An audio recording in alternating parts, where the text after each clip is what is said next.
Hola, nuevamente nos encontramos a través de este medio y para mí es un gran gusto y es un honor poder compartirles la palabra de Dios y sobre todo el tenerles detrás de esa pantalla atentos para escuchar lo que dice la Escritura, lo que Dios quiere que aprendamos en este día.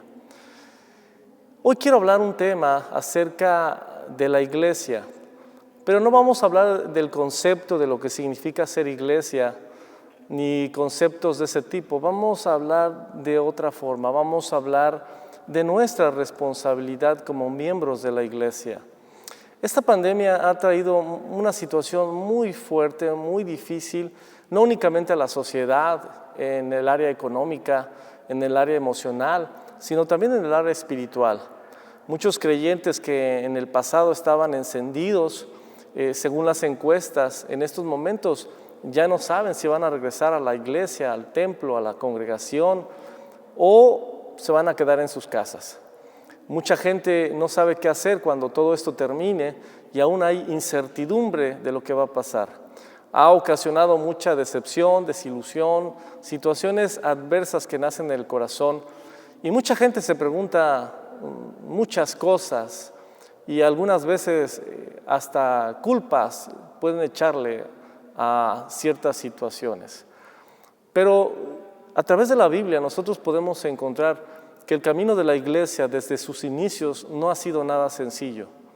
Desde que la iglesia se originó, desde que la iglesia nació, no únicamente en el Nuevo Testamento, sino desde el Antiguo Testamento, cuando Dios escogió a un pueblo para que fuera su nación, para que fuera pueblo suyo, desde ahí encontramos el concepto de iglesia, un grupo de personas que son separadas del mundo y se congregan en el nombre del Señor o en el nombre de Jehová.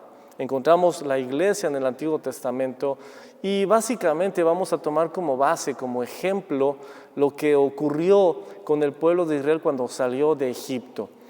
Me gustaría que me acompañaras al libro de Números, capítulo 33, versículo 1, para poder entender estos conceptos o esta enseñanza.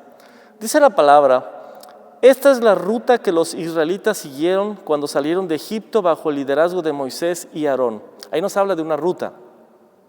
Por orden del Señor, Moisés guardó un registro escrito del avance. Estas son las etapas de la marcha, identificadas por los diferentes lugares donde se detuvieron en la ruta. Y ahí más adelante nos da el inicio, la salida, desde Ramsés hasta llegar al Jordán. Según mi conteo, son aproximadamente 42 paradas. ¿Qué significa? Desde Ramsés, primer parada, primer lugar, estuvieron un tiempo, después se fueron a otro lugar, segunda parada, y así sucesivamente hasta completar 42 paradas o 42 lugares donde se estacionaron por determinado tiempo. Pero ¿qué significa esto con nosotros? Tiene mucho que ver. Muchas veces, ¿verdad? También algunos estudiosos de la Biblia dicen que estas 42 paradas significan el trato de Dios con el hombre. Y si somos atentos, si estamos atentos y podemos tener un sentido agudo acerca de esta situación, nos vamos a dar cuenta que efectivamente durante esas 42 paradas o jornadas o lugares donde acamparon los israelitas, Dios estuvo tratando constantemente con ellos. Algunas otras personas, algunos otros estudiosos de la Biblia, dicen que cada nombre de cada lugar, porque la Biblia nos marca los nombres de los lugares, no quiere decir tanto el nombre del lugar, sino del evento, el significado que tenía el lugar donde llegaban. Si yo te invito a que veas cada lugar y te vas a dar cuenta que cada nombre significa algo. Y eso puede significar algo significó algo para los israelitas cuando llegaron a ese lugar. Algunos también dicen, ¿verdad?, que son viajes espirituales, un largo camino donde hay un viaje espiritual donde van aprendiendo constantemente ciertas cosas. Pero a mí me sorprende porque si tuviéramos la oportunidad de visitar el lugar o los lugares donde estuvieron viviendo los israelitas por el desierto durante 40 años, nos vamos a dar cuenta que esos lugares son inhóspitos, son verdaderamente inhabitables. no hay casas, no hay fortificaciones, no hay ciudades, no hay centros comerciales. ¿Por qué? Porque son desiertos, donde no hay agua y donde todo está seco, donde hay piedras, arena. Pero ahí podemos darnos cuenta que la mano de Dios estuvo presente, auxiliándonos constantemente. También podemos ver en estas 42 paradas que Dios estuvo con ellos. ¿Y qué no vio el pueblo de Israel? Me imagino, vieron innumerables cosas, milagros cuando no había agua, golpearon una roca y brota agua de la nada, de una sola roca y empiezan a tomar el agua. Cuando caen aves del cielo, cuando empezó a caer la primer lluvia de alimento llamado maná y ellos podían recogerlo día tras día. También fueron testigos de muchos eventos difíciles, como cuando se abre la tierra y se come, o en pocas palabras, da muerte a muchas personas que se levantaron en contra de Moisés. Encontramos muchos eventos significativos. Aproximadamente 5 veces el pueblo de Dios se rebeló en esa ruta o en ese trayecto. Pero, ¿esto en qué nos puede ayudar? Nos va a ayudar en mucho. El tema se llama la iglesia perfecta. Y este primer punto que yo te acabo de mencionar es que la iglesia siempre ha sido un desafío y la iglesia será un desafío. Donde quiera que tú estés, si tú perteneces a esta congregación, te vas a dar cuenta que es un desafío. Si tú en algún momento de tu vida decides cambiar de congregación, te vas a dar cuenta que el lugar a donde tú vayas también va a haber o va a ser un desafío. Y si tú tienes muchos años con nosotros, yo te invito a que recuerdes cuántas cosas no has visto. Has visto cosas buenas, has vivido cosas agradables, pero también has visto cosas malas y cosas desagradables. Y donde quiera que vayamos vamos a encontrar ese tipo de situaciones. ¿Qué quiere decir con esto? Que la iglesia siempre va a ser un desafío. La iglesia perfecta aún no existe. El punto número 2 que también quiero que tú lo entiendas y que lo coloques en tu corazón, es de que la iglesia eres tú. La iglesia la conformamos cada uno de nosotros. La primera carta de Pedro dice que la iglesia somos piedras vivas del templo espiritual de Dios. ¿Qué quiere decir con esto? Que nosotros formamos o nosotros hacemos la iglesia. Cada uno de nosotros, una forma personal, la constituimos de una forma colectiva. Quiere decir que si tú quieres deshacerte de la iglesia, tienes que deshacerte primeramente de Dios, porque la iglesia es un diseño exclusivo de Dios. El diseño original de Dios está en su corazón y no únicamente en una idea de algún hombre. Por lo tanto, la iglesia somos cada uno de nosotros. Hay algunas personas que en algún momento de su vida, en alguna jornada o en el trayecto, logró ver o visualizó algo o sintió algo no agradable y lo primero que hacen es renunciar a la iglesia. Ellos dicen, aquí está Dios en mi casa. Sí está Dios en tu casa, Dios está en tu corazón, pero recordemos que la iglesia la diseñó Dios y que si nosotros nos queremos deshacer de la iglesia, nos estamos deshaciendo o nos estamos apartando de Dios mismo, porque la iglesia le pertenece a Dios. Por lo tanto, hay que tener en consideración este punto que es muy importante y es crucial para cada uno de nosotros. Nosotros debemos de entender que somos iglesia. Podemos tal vez hacer un culto o podemos tener reuniones familiares, pero recuerda que el verdadero roce, la verdadera ruta es en la iglesia en general. Es ahí donde vas a encontrar y donde vas a tratar, Dios va a tratar con tu corazón, con nuestros corazones, cuando tratemos o tengamos relación con otros miembros de la misma iglesia. Por lo tanto, si queremos en algún momento de nuestra vida apartarnos o decir, yo aquí mejor me quedo en mi casa, porque en la iglesia las cosas no me gustan, quiero decirte que lo que estás haciendo es apartándote automáticamente del diseño que Dios creó y de Dios mismo. El punto número 3, el Nuevo Testamento no habla de la iglesia idealizada. ¿Qué quiere decir con esto? Que el Nuevo Testamento no habla de la iglesia perfecta, Si te das cuenta, en las cartas del apóstol Pablo, en los evangelios, vamos a poder ver cómo Dios está hablando y está tratando de estar limando asperezas en el corazón de cada creyente. Es Dios mismo el que está puliéndonos a través de la Escritura, dándonos consejos, dándonos algunos tips de cómo debemos de caminar o cómo debe de ser nuestro trayecto espiritual. Porque cuando nosotros creemos que Jesucristo es el Salvador, no nos convertimos en personas automáticamente perfectas, sino que tenemos que seguir trabajando en esa área de nuestra vida. Por lo tanto, no hay iglesia perfecta. No sé si en alguna ocasión tú le has dicho a alguien que no eres perfecto en tu vida espiritual. No soy perfecto, Dios está trabajando conmigo. Yo lo he hecho y lo he dicho en algunas ocasiones. Tal vez cuando alguien descubre mis debilidades, mis defectos, que por lo regular son las personas que están muy cerca de mí, como puede ser mi esposa y mis hijos mismos, inmediatamente sale como una actitud de reacción, de caparazón, de protección, y lo que digo, no soy perfecto. Suena bien, es un argumento verdadero, no somos perfectos.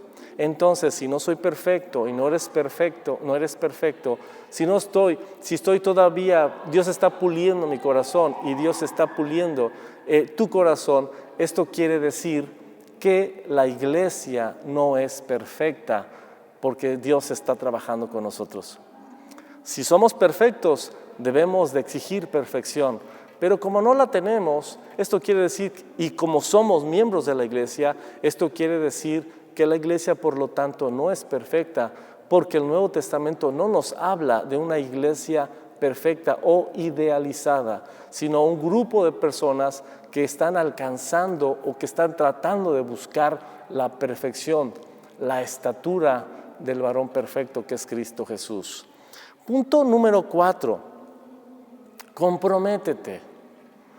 Hoy en día podemos meternos a cualquier página de internet, podemos darle clic, podemos meternos a YouTube y buscar al predicador que más nos agrade y podemos ver su predicación y podemos compartir en las redes esa predicación y podemos hacerlo de una manera sorprendente y podemos, no sé, ponerlo a la hora que queramos, podemos ponernos nuestros audífonos y escuchar música, alabanzas que nos gusten, podemos elegir 4 o 5 alabanzas, pero quiero decirte que eso no es compromiso.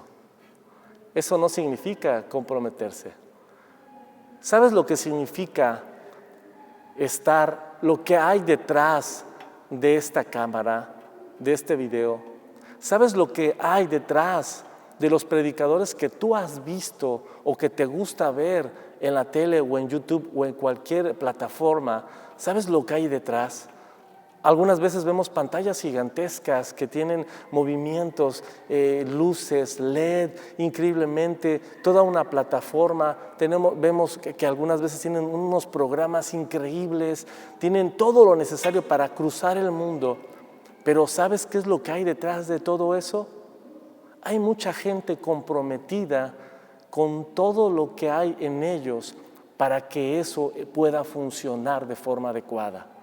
Lo que tenemos que hacer es comprometernos. Puede gustarme un predicador y puedo verlo tal vez todos los domingos, pero no puedo estar comprometido con él ni con esa congregación o con esa iglesia porque no aporto nada. En pocas palabras, debemos de comprometernos con nuestra congregación, donde tú te estés congregando. Porque es muy fácil tal vez ponernos los audífonos, empezar a ver la plataforma, empezar a compartir con mucha gente y algunas veces nos damos cuenta que no estamos comprometidos en ninguna área de nuestra vida con esa congregación o con esa iglesia. Por lo tanto, comprométete en el lugar donde tú estás. Comprométete para que detrás, ¿verdad? Para que tú seas parte de ese equipo que está detrás de esa cámara, de esos videos que están saliendo, y tienes que comprometerte. Tú digas, yo formo parte de eso, estoy contribuyendo para que todo eso salga a las redes y estoy contribuyendo con compromiso. Debemos hacerlo de esa forma. Recientemente, te voy a dar un ejemplo, vi una noticia de un conductor famoso de televisión que se fue a aplicar una vacuna contra el COVID a la Florida. Fue a Estados Unidos, se aplicó una vacuna contra el COVID. Y recuerdo que subió un tuit o subió un mensaje a las redes donde decía que qué pena que otro país le estuviera dando esa oportunidad y que en su propio país, o sea, México, no le estuviera dando la oportunidad. La gente se lo acabó. La gente se lo empezó a acabar. Algunas personas decían que, pues, que era bueno, que qué bien, lo felicitaban, pero otras personas residentes de ese estado en Estados Unidos lo empezaron a acabar. Decían, ¿cómo es posible que yo, que he estado trabajando durante tantos años en este país, que pago mis impuestos, que colaboro con este país, con mi estado, pagando impuestos, trabajando arduamente, venga una persona con visa de turista y le apliquen la vacuna contra el COVID? Y si somos analíticos, verdaderamente eso es cierto. A él no le tenían por qué aplicar la vacuna. Él se coló, porque él no es ni residente, ni ciudadano de aquella nación, ni paga impuestos en aquella nación, ni contribuye en aquella nación, pero ya recibió un beneficio. ¿Qué quiero decirte con esto? Que no actuemos de esa manera. Seamos responsables y empecemos a comprometernos realmente en el lugar donde Dios nos está dando el pan espiritual. Punto número 5. No ores solo por orar, ora por tu iglesia. No vamos a orar, no vamos a estar esperando que alguien nos diga qué vamos a hacer.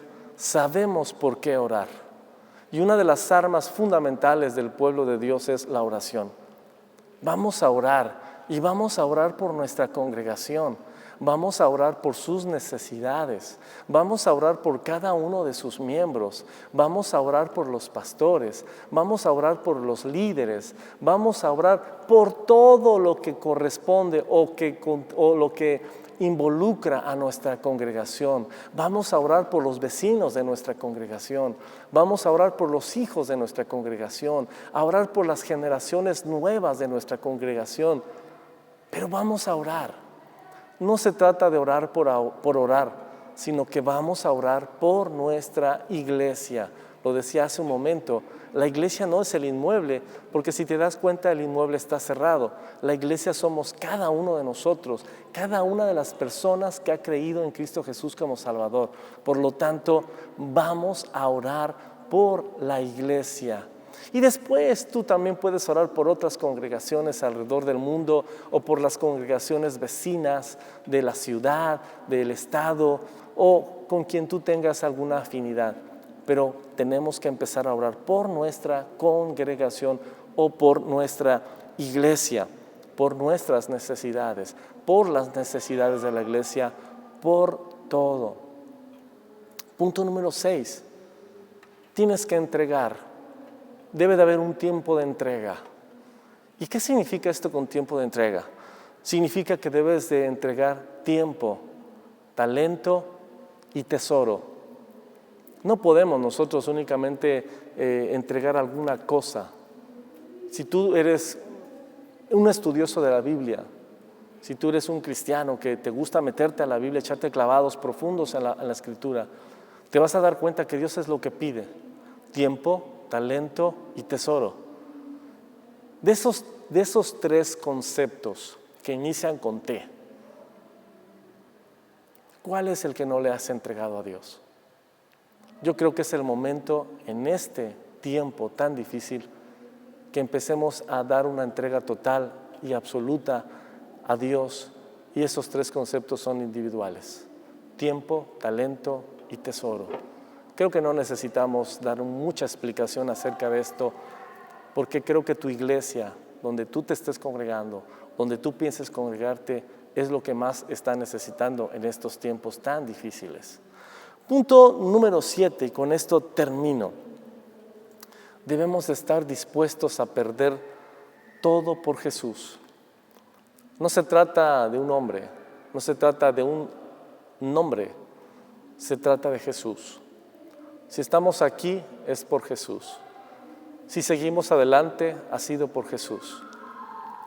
Si queremos caminar y terminar la ruta, llegar a nuestro destino final, es por Jesús.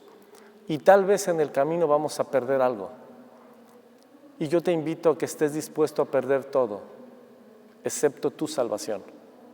Podemos perder muchas cosas en el camino. Algunas personas llevan 15, 20, 30 años. Algunos menos, 15, 12. Pero en el camino hemos perdido algo o a alguien. Pero de algo sí estoy seguro. No quiero perder mi salvación. Y tú no debes de perder tu salvación. Así como leímos anteriormente el libro de Números, capítulo 33, nos hemos dado cuenta que algunas personas pueden quedarse en el camino, algunas otras pueden continuar, algunas están cansadas, algunas están agobiadas, algunas ya están viendo para poder retroceder, pero debemos de seguir adelante y estar dispuestos a perder todo por nuestro Señor Jesús. Recuerda que no únicamente se trata la iglesia de un individuo, se trata de muchos individuos. La iglesia no únicamente la conforma una persona, y la Biblia es clara, donde 2 o 3 se congregan, yo estoy ahí. Esto quiere decir que la iglesia está constituida por muchas personas, la iglesia local, la iglesia universal. Y eso significa que no únicamente se trata de mí, eso significa que voy a renunciar a mis ideas. No únicamente se trata de mi bienestar, de mi comodidad, de que tenga todo. Se trata de que el reino de Dios avance. Si nosotros entendemos que no hay iglesia perfecta, y el título de esta enseñanza fue a propósito, la iglesia perfecta, quiero decirte que no existe la iglesia perfecta y que nuestra visión, nuestra perspectiva debe de ser colectiva, no únicamente individual. No únicamente debo de pensar en tener todo lo mejor, en tener grandes autos, grandes cosas, con quién me voy a casar, en tener un buen esposo, una buena esposa, un buen negocio, una buena carrera, sino se trata también del reino de los cielos. Anteriormente había hablado que si nosotros buscamos, ¿verdad?, el reino de Dios y su justicia, todas las cosas van a venir por añadidura. Eso quiere decir que la iglesia tiene que avanzar y el reino tiene que ir hacia el frente, y primeramente el reino y primeramente Jesús.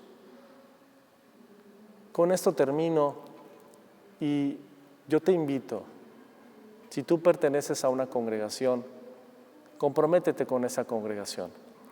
Si tú perteneces a esta congregación, comprométete con esta congregación, ora por ella, entrega y recuerda que nadie es perfecto, la iglesia no es perfecta.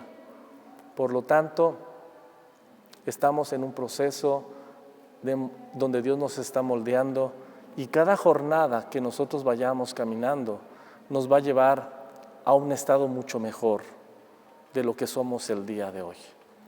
Por lo tanto, yo te invito, si tú no perteneces a un lugar, si tú no perteneces a una iglesia, te invito a que te unas a la iglesia y seas parte de este gran equipo que va a trascender no únicamente su entorno, sino va a trascender a las naciones, porque la iglesia hoy en día va a trascender a todas las naciones. Es la promesa del Señor en los tiempos finales.